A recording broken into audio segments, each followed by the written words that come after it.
Estamos de volta com Bastidores do Poder nessa segunda-feira, dia 10 de novembro, ano 2025.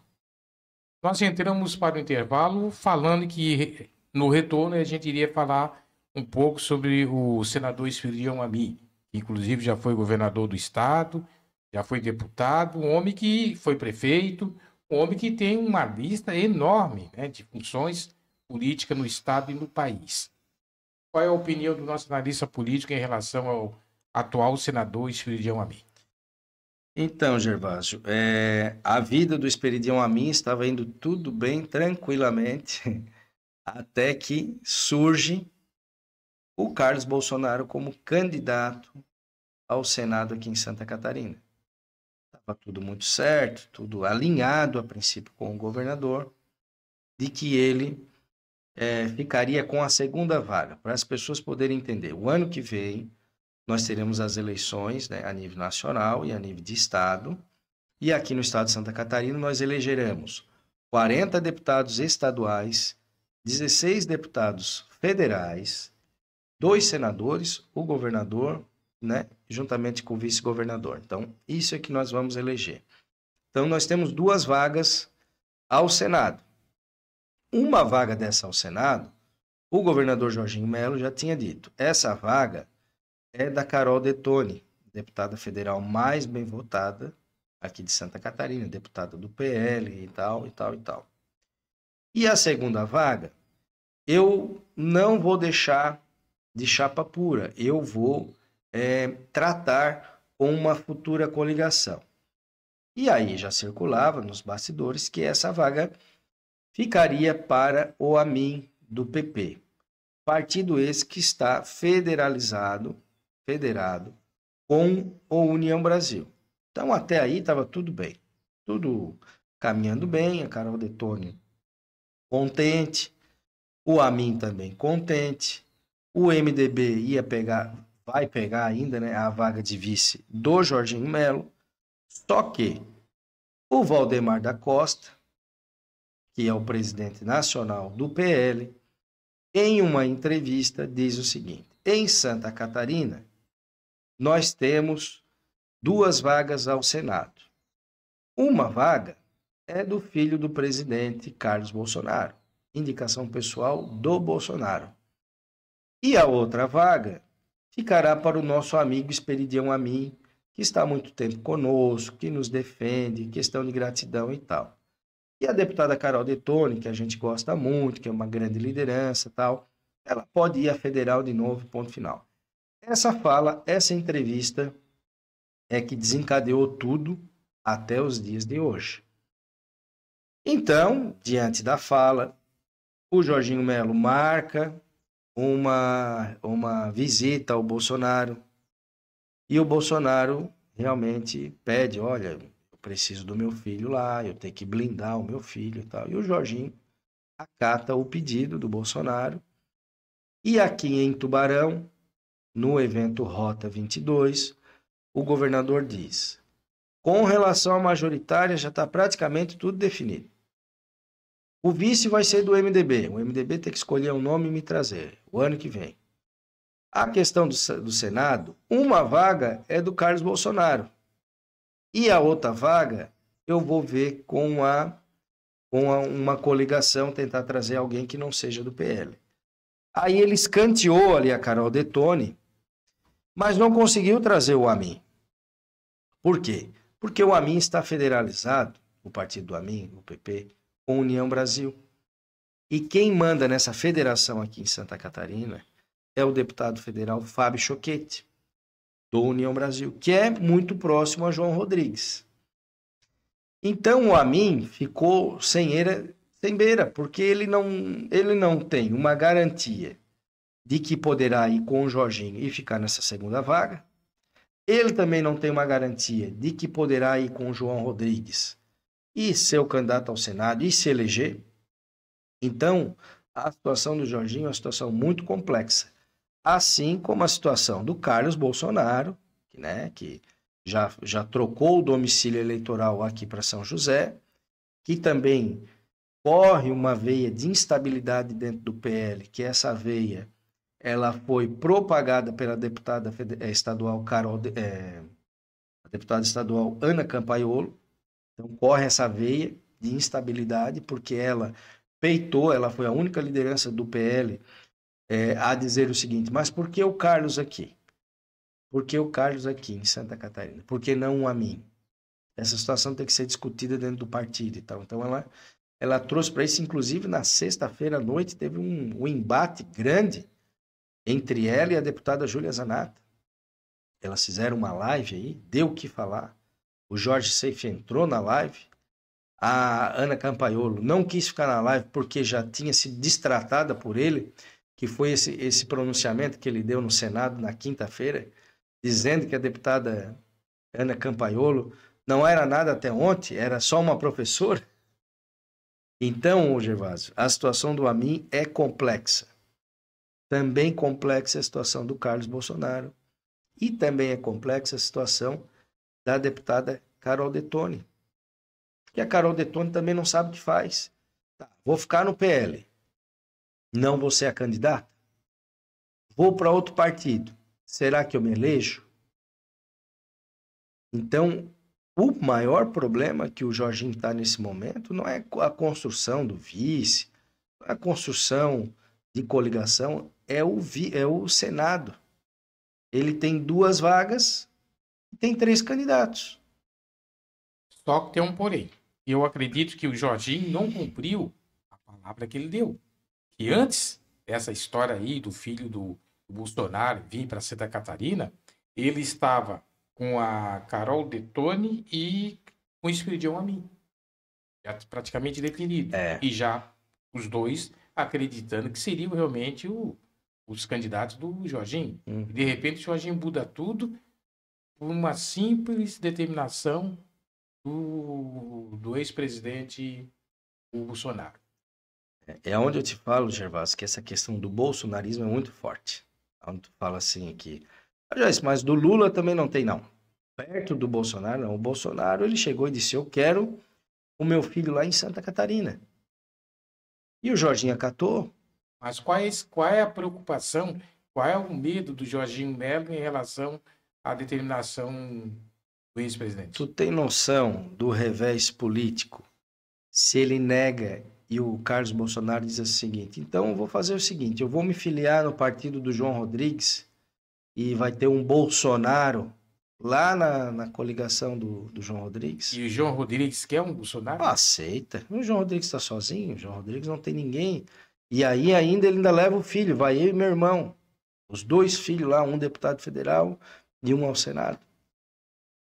Ou eles começaram, ou é o seguinte: Jorginho, não deu aí, não dá, então tá bem. Nós vamos recuar, mas nós vamos fazer candidatura aberta. Nós vamos dizer, quem gosta do pai, Bolsonaro, quem topa o bolsonarismo, quem é realmente Bolsonaro, vota no 55. Não vota no Jorginho, que ele traiu o pai. Já pensou? Dá certo isso? Dá. Aqui em Santa Catarina dá. Porque aqui é incrível, aqui a gente vive num estado de extrema direita, né, Gervásio? E o vice, o MDB, já tem nome definido para ir para a campanha do Jorginho Melo? Ô, Gervásio, os 2 nomes que circulam ainda continua sendo o deputado federal Carlos Chiodini, que inclusive falei com ele no sábado ainda, e o deputado estadual Antídio Lunelli, ex-prefeito de Jaraguá do Sul. A princípio, esses 2 nomes. Mas o deputado deixa muito claro, Chiodini, e que, olha, Jair, o meu nome está lá agora. Eu estou com a minha candidatura para federal pronta. Eu estou no meu 5º mandato. Eu tenho 3 mandatos estadual, 2 mandatos federais. Estou indo para o meu 6º mandato federal. Tenho 43 anos de idade. Sou presidente estadual do partido, sou vice-presidente nacional. Se o partido entender, se o Jorginho entender que não é a minha vez, que é outro, não tem problema nenhum. E o Antídio, da mesma forma que o Antídio fez 74 mil votos na última eleição, uma eleição que ele concorreu assim em cima do laço, porque ele foi candidato do MDB contra o Udo Döller. Houve um choque de chapa. Não, na eleição passada, o Antídio queria ser candidato ao governo do estado. E o ex-prefeito de Joinville, Udo Deller, também queria. Então eles foram para a convenção em 2 chapas. E aí eles bateram chapa, o Udo ganhou. O Udo acabou sendo o vice do Moisés. E aí o Antídio olhou para frente, para trás, para cima, para baixo. Olha, vou botar o meu nome para ser candidato a deputado estadual.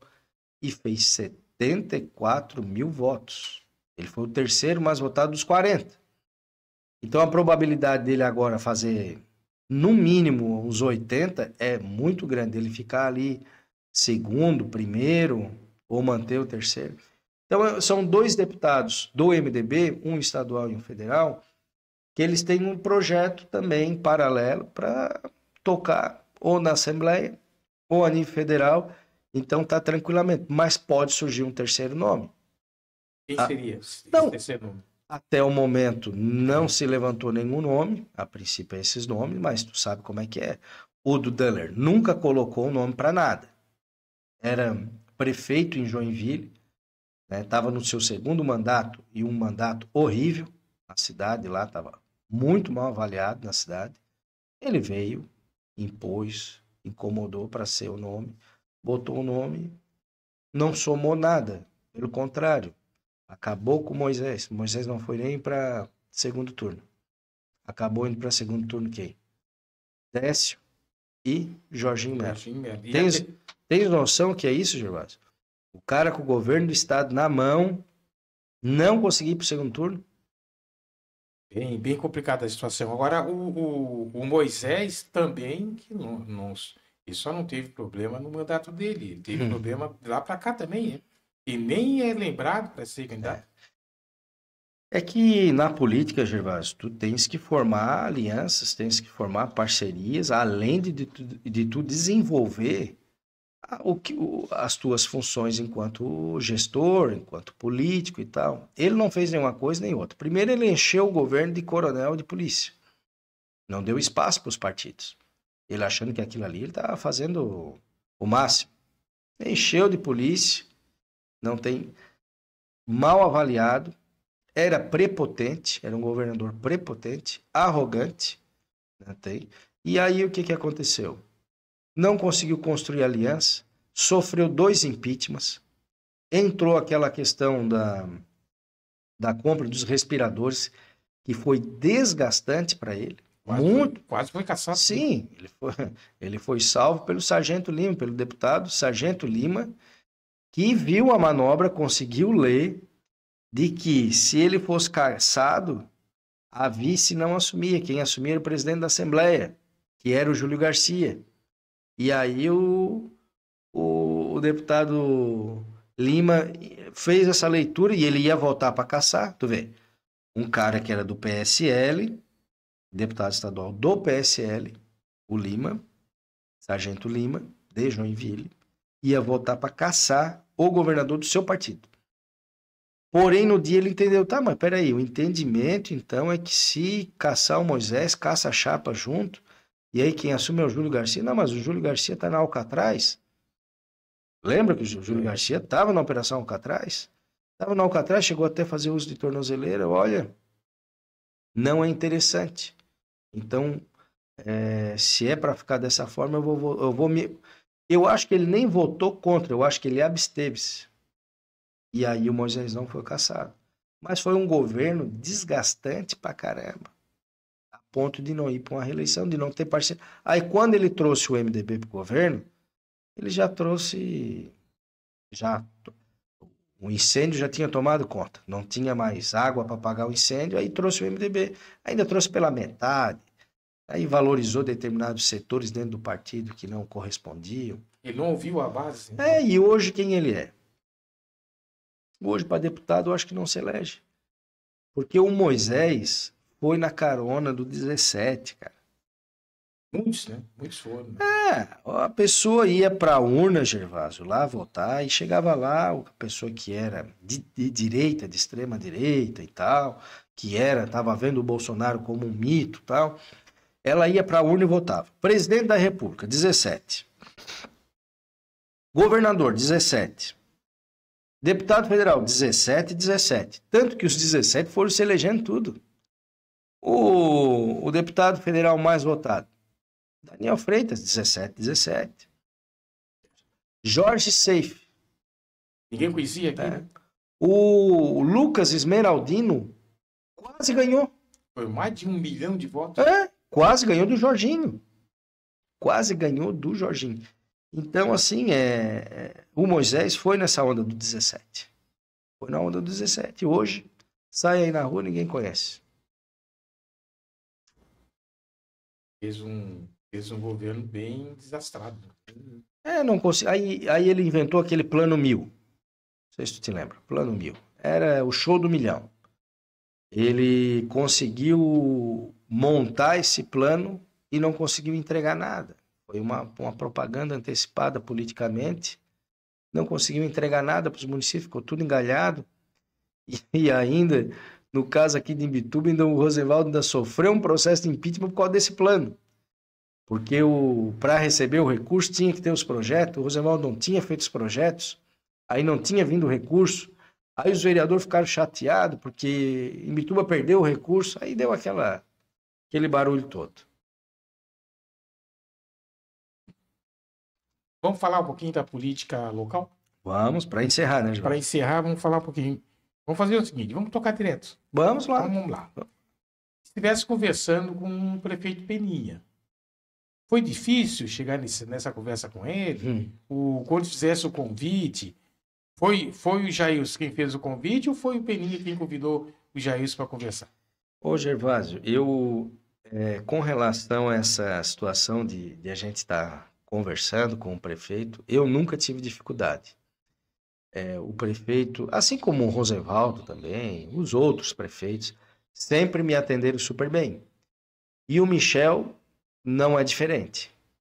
Sempre que a gente se encontrou, sempre que a gente conversou, isso até mesmo antes da eleição, durante a eleição, depois ele se eleger e agora enquanto prefeito.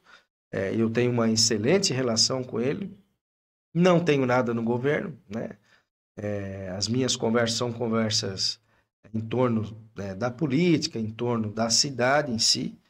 E aí, nessa conversa, que até quem me acompanhou nessa conversa foi o vereador Humberto Carlos dos Santos. Humberto que estava com um pedido para fazer. Na verdade, não era um pedido. Humberto veio trazer uma ideia, que é fazer uma passarela que liga ali o Imbituba Praia Hotel, ali na beira-mar, uma passarela ali sobre Pilotis, até o loteamento Rinza, já que o loteamento está embargado, que não pode ser feita edificações ali, obras, não pode pavimentar, então que se faça um deck suspenso para ligar. E Humberto já foi ver, tem projeto e tal, e aí Humberto me contou isso num café. Eu disse, Humberto, isso aí é uma baita de uma ideia, tu deveria conversar com o prefeito para ver se ele tem interesse. Eu acredito que tenha, porque o Michel é um cara que, nesse sentido de obras, de turismo e tal, eu acho que tem um olhar diferenciado. Eu posso também te ajudar a nível federal, de repente captar algum recurso, a nível de estado, enfim. Acho que a gente pode correr atrás para tentar viabilizar isso aí. Eu acho que é um marco para a cidade. Tu imagina chegar ali na beira-mar. Nossa, beira-mar é pequenininha, né, Gervásio? Um pedacinho de asfalto. Aí tem aquele deck ali do jangadeiro que o Jais fez. Baita de um deck. Mais para o lado sul, não tem mais nada. Chega no hotel e para. Então eu acho que era um projeto bacana. E aí esse foi o motivo que nos levou a ir lá conversar com ele. E aí eu aproveitei a oportunidade para perguntar sobre reforma administrativa, né? Quem que ele vai apoiar para deputado estadual, federal. Perguntei sobre reeleição, sobre se vamos ter um pacote de obras futuras e tal. E aí, perguntado com relação à reforma administrativa, ele disse, vou fazer uma reforma administrativa, a tendência é que eu faça. Perguntei se ele já sabia quem que ia mexer, se ia mexer no alto escalão. Disse, olha isso, o alto escalão pretendo não mexer. Eu vou procurar fazer alguma alteração para baixo. O alto escalão só se o secretário peça para sair. Ele tem essa condição de... Então ele está feliz com os secretários. Foi, inclusive, eu perguntei, tá, mas o prefeito está contente com o desempenho do secretariado? Não, estou contente e tal. Essas foram as palavras do prefeito com relação à reforma. Vai fazer uma reforma, mas não vai trocar o telhado, não vai trocar a janela, no máximo vai fazer uma meia-sola, como diz os antigos. Não vai fazer uma reforma. Politicamente, a gente sempre entende que uma reforma é reforma de cargos de alto escalão. São secretariados que saem e novos que entram. O prefeito não entendeu dessa forma. Vamos aguardar. A informação que circula nos bastidores é que realmente há 3 a 5 secretários que talvez pedirão para sair. Mas são informações que até partem de pessoas de dentro da prefeitura para nós, mas não são oficiais, assim, digamos. Então, vai ter essa reforma, porém, pelo prefeito não sai ninguém do alto escalão. Com relação à sua reeleição, ele disse, Jailson, se eu conseguir fazer o que eu me propus a fazer, que foi no meu plano de governo, as ações que não são poucas, eu até tenho interesse de ir para uma reeleição. Caso contrário, eu vou reavaliar. E aí a gente sabe, Gervásio, que o plano de governo deles era um plano de governo bem complexo, com muita coisa. Só para te ter ideia, a previsão deles, de fala em campanha eleitoral era de que haveria uma pavimentação asfáltica de 100 quilômetros durante os 4 anos. E aí o seguinte, nós já passamos o primeiro ano e não teve nenhum quilômetro. 100 quilômetros? 100 quilômetros. Então assim, umas coisas pesadas. Eu acho muito difícil conseguir fazer, por exemplo, uma policlínica na região sul, na região norte, essas coisas que demandam volumes de recursos grandes, acho muito difícil. Perguntei também sobre a eleição do ano que vem, se ele já teria um candidato a deputado estadual, um candidato a deputado federal. Ele disse, Jailson, eu vou apoiar todo mundo que apoia a cidade. Então, o deputado que apoia a cidade, que traz recursos para a cidade, independentemente de partido político, eu vou apoiar. Vou estar aqui, tem um vereador aqui que não tem candidato. Tem um deputado tal, ajudou a nossa cidade com uma emenda, assim, assim, assim. Se tu puderes ajudar, né? O deputado é um deputado bacana e tal, ele então pensa fazer dessa forma. E para encerrar, Gervásio, perguntei também sobre as obras, né? Porque, querendo ou não, esse ano foi um ano que a gente observou que o prefeito tocou as coisas do passado e pequenas coisas do seu governo. Não houve uma obra volumosa, pavimentação grande, uma escola nova, um posto de saúde gigante, não. Do zero não houve. Houve coisas, né, que foram dadas as continuidades do governo passado. E aí ele disse, Jailson, realmente, esse ano de 2025 foi um ano de planejamento, nós conseguimos botar a máquina no eixo, nós conseguimos se organizar e fizemos um planejamento muito grande para 2026. Então, a gente quer, 2026, fazer um mirante ali da Praia d'Água. Segundo ele, vai ser feito um mirante ali naquela curva. Quem vai para Ribanceira, sabe, Gervásio? Aquela curva lá onde tem um busto ali da Madre Paulina. Exato. Ali. Segundo ele, vai ser feito uma obra ali que está estimada em 6,5 milhões. 6 milhões e meio. Dinheiro do município? Dinheiro do município. Vai ser revitalizado toda aquela parte ali com estacionamento, com tudo ali, uma escadaria com acessibilidade lá para as praias lá de baixo. Então Praia d'Água, então. Praia d'Água, enfim, segundo ele é algo assim, isso não tem na nossa região. Isso é uma coisa, isso é um ponto turístico muito bonito. Para quanto? Boa pergunta. E eu fiz essa pergunta. Ele quer começar em março. Passou o carnaval, ele quer começar. Também não deixei de perguntar sobre o Acesso Sul, né? O Acesso Sul, que já foi licitado na época do Rosenwaldo, que era 17 milhões de reais recursos oriundos de dividendos da SCPAR por Imbituba, leia-se governo do estado, e essa obra está paralisada já há 1 ano e meio. Ele disse o seguinte, já isso, nós tivemos que readequar todo o projeto, porque quem fez o projeto anterior não fez as drenagens. Então não adianta eu ir lá e tocar um asfalto em cima de tudo, fazer tudo bonito e tal, e daqui a pouco a água fica parada em cima do asfalto, ou daqui a pouco está alagando, né, uma parte da cidade ou outra. Então eu tive que fazer um projeto das drenagens. Essa drenagem vai nos custar 7 milhões de reais.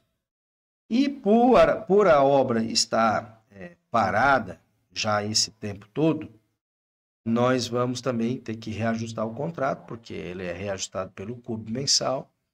Então a obra poderá chegar a 27 milhões de reais. Né? Ela sai de 17 e aumentar mais 10 milhões, e para 27. Só 10 milhões? Né? É uma mixaria. Mixaria. É troco de bala. Aí a gente tá de gorjeta. Então 10 milhões, ô, bicho. É grande, hein? Quem vai arcar com esses 10 a mais, não se sabe, Gervásio. Mas, segundo ele, vai ter esse acréscimo. Quer começar também, passou o carnaval no mês de março, quer começar. Está com um projeto já praticamente pronto para licitar a pavimentação da Estrada Geral do Rosa, que é aquela que passa na frente da Polícia Militar. Aquela buraqueira que tem ali, porque quando tu vem de Garopaba, tu entra ali no trevo do Campo Duna, vai, asfalto, né? Asfalto que chegou ali pertinho ali do posto de gasolina, ali pela polícia. Ali. Começa a faixa de gás. Querendo, pedindo, gritando para entrar. Isso, na calçada esperando, né, lugar. E aí, então, ele vai fazer o asfaltamento ali, passando ali pela frente da PM, passa na frente do Beleza Pura, vai ali naquela rótula ali do Centrinho e passa pela frente do Buquite, daquele bar. Isso então, lá da região norte. Na região norte.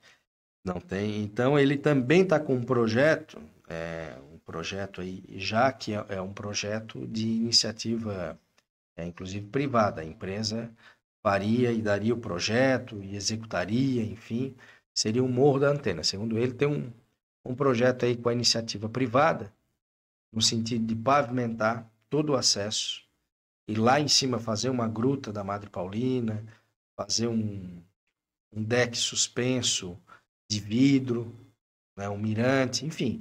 Ele disse que é um projeto... acidentes, né? tem que ser uma coisa muito segura. Mas que tem um projeto muito bacana para o Morro do Mirim, para o Morro da Antena. Enfim, ele falou... É quase no Morro do Mirim, né? Na verdade, esse morro todo é o Morro do Mirim. Né? Isso. A gente fala o Morro da Antena para situar que é aquela região. Enfim, Gervásio, segundo ele, 2026, Imbituba se transformará num canteiro de obras. Vai ter obra espalhada pela cidade toda. É o que a gente espera, é o que a gente torce, né, Gervásio? Porque, afinal de contas, o prefeito foi eleito, hoje ele tem as condições de fazer um excelente governo. Por que eu falo sempre isso? Porque ele tem o governador do estado, que é do seu partido, ele tem 11 deputados estaduais, tem 6 federais, tem um senador, tem o presidente do Porto, que é amigo e é do partido dele.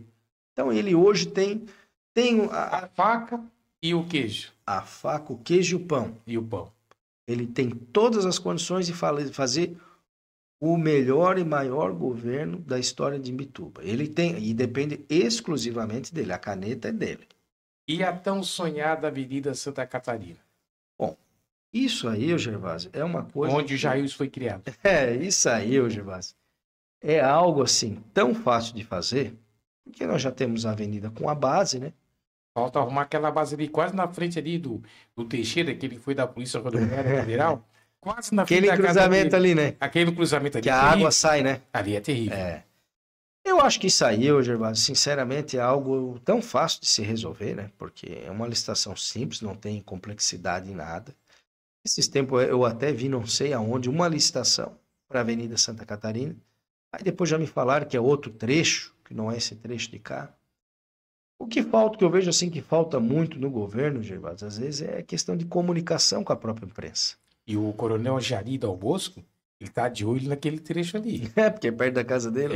Mas aí ele já atende tudo, né? Tudo que é necessário para a própria avenida. A Avenida Santa Catarina é uma das maiores avenidas de Imbituba, né? Ela pega lá na Frutagels, na fábrica. 2 pistas largas, né? Foi muito bem projetada, né? Tempo E do Henrique Lage. eu acho que o Michel, ele vai acabar asfaltando isso aí. E acho que o comércio, a área de expansão comercial do centro vai acabar descendo para Santa Porque não tem mais Catarina. espaço também, né? Não tem mais espaço, querendo ou não, um aluguel mais lá no centro é mais caro, tal. A questão que impede mesmo esse desenvolvimento é a pavimentação. Até nós podemos entrar também nesse ramo comercial de alimentos, né? E assim, ô Gervásio, a questão também que a gente observa da Santa Catarina é a questão do fluxo também, né? Vai desafogar um pouco a Avenida Brasil. As pessoas vão começar, não, já vou pela Santa Catarina. Tem menos movimento, não passa na frente do colégio e assim por diante. Então, a conversa com o prefeito foi ótima. Foi boa nesse sentido, né, o Gervásio? Ele também me passou da boa relação que ele tem com a Câmara de Vereadores, né? A Câmara que ainda vive essa celeuma dessas 2 CPIs que circulam dentro do Legislativo, que é a CPI Castelo de Barro e a CPI da Aurímetro. Eu acredito que até 31 de dezembro, 31 de 12, nós vamos ter essas 2 CPIs aí praticamente encerradas, porque eu não acho saudável para o Legislativo e para a cidade a gente carregar esses 2 processos, né, para um ano seguinte. Eu acho que a Câmara está na hora de começar a olhar as pautas positivas, né, esquecer essa parte de lado. Não é esquecer e não fazer nada, mas, enfim, concluir os trabalhos internos, né, da Câmara até 31 de dezembro. Eu acho que os presidentes aí das comissões, um é o Eduardo Faustino, da Castelo de Barro, Futuro presidente da Câmara. futuro presidente da Câmara, e a outra CI, que é a da Ourímetro, o presidente é o Bruno Pacheco. Tudo ok, então. Vamos aguardar os encaminhamentos aí também dessas CPIs, vamos aguardar essas movimentações aí que o Michel disse que ano que vem nós teremos um canteiro de obras na cidade. A política estadual continua aí essas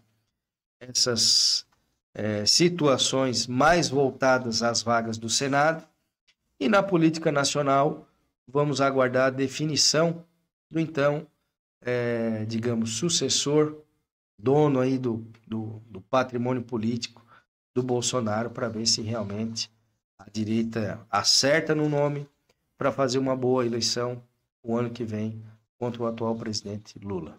Fechamos as nossas pautas? Fechamos as nossas pautas. Uma boa semana aí aos nossos ouvintes, à nossa equipe lá da rádio, a você, Gervásio, a sua família.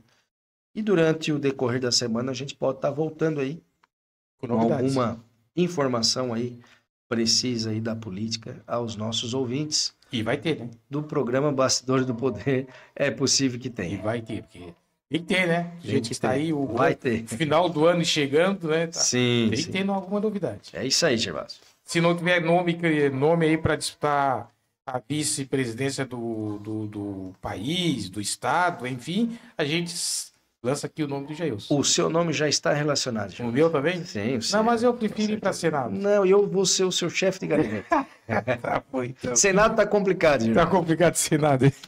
Valeu, então. Então nós vamos ao intervalo, depois a gente retorna aí para a parte final do Bastidores do Poder desta segunda-feira, dia 10 de novembro, ano 2025. Tivemos aí a apresentação do nosso analista político Jailson Teixeira.